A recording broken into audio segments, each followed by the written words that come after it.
Data for GDP growth was released on Friday. GDP grew by 4.7% in Q3 FY20. This was the lowest in 27 quarters.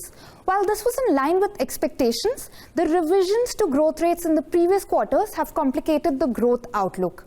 This is because, as per the new estimates, GDP grew by 5.6% in Q1 and by 5.1% in Q2.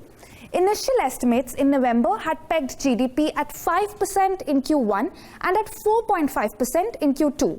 The forecast for the full year remains unchanged at 5%.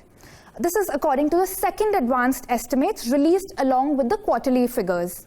Essentially, what this now means is that GDP growth may still fall further. This may largely be a statistical change because of a steep downward revision in GDP growth for FY19 to 6.1%.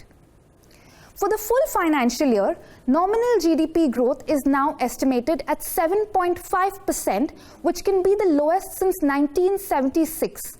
Nominal GDP grew by 11% in the last financial year. Basically, now these figures need to be seen along with high-frequency indicators that have been showing signs of improvement, at least on a sequential basis. Moving to expenditure trends, revised figures indicate that investments contracted by 5.2% in Q3 after a contraction of 4.1% in Q2. Private consumption, which was thought to have nosedived to 3% in Q1, actually grew by 5% in Q1, stronger at 5.8% in Q2, and is now at 5.6% in Q3.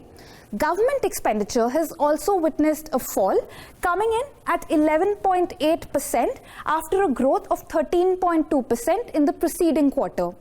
Moving to industry trends, manufacturing and construction remained a drag on the economy.